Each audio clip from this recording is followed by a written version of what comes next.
What's up, guys? Wednesday, April 8th. We're going to go over the non-equipment version of today's workout, which is called 3-Peat. It is 3 workouts, 3 sections of this workout, starting at the 0-minute mark. At the start of the clock, you're going to do section A. At the 7-minute mark, you're going to do section B. And at the 14-minute mark, you're going to do section C. Okay? So what are these sections? Well, it's 3 rounds. The A is 3 rounds, 20 jumping lunges, 20 odd object ground to overhead. Okay, so 3 rounds, 20 jumping lunges, 20 odd object ground overhead. I'll go over the jumping lunges. Each segment is going to always start with jumping lunges. So again, knee touches the ground.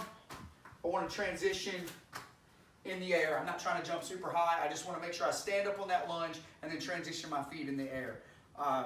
From there, I'll go to my odd object ground overhead.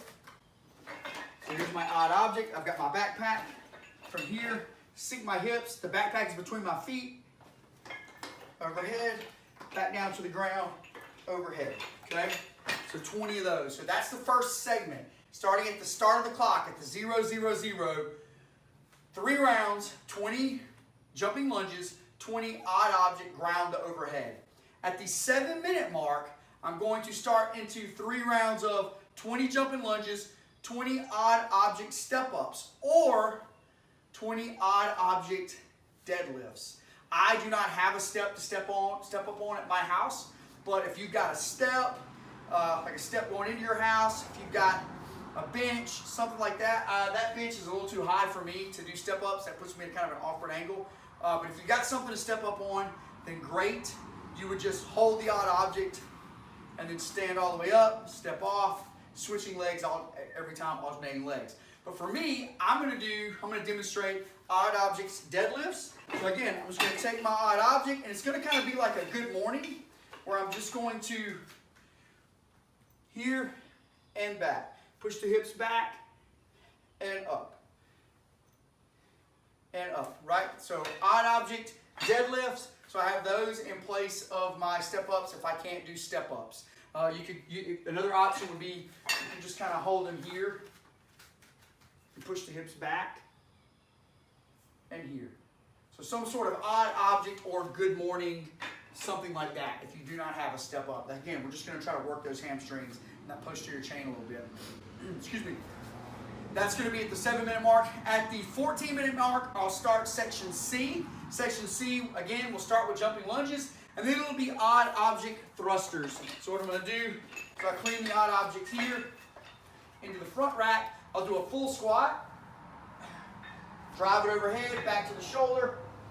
Drive it overhead, back to the front rack. Again, 20 jumping lunges, 20 odd object thrusters, 3 rounds of that. Now, you may be asking yourself, what do I do if I can't get all 3 rounds done inside those 7-minute windows?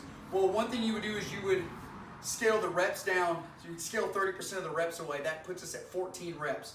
So you would do 14 jumping lunges and then 14 of the odd object movement. Right? 3 rounds of that. That should give you a little bit of rest. And then at the 7-minute mark, you would do, same thing. 14 and 14 of the reps. And then at the 14-minute mark, 14 and 14. I would rather you scale the reps at the start to give yourself a little bit of rest between each one. If you think 20 reps around is going to be pushing you into that 7-minute window, pushing you pretty close, go ahead and scale it early and shoot for intensity. Ramp that intensity up. Give yourself a little break as you move into the next piece. I would rather you do that. Go ahead and do that way.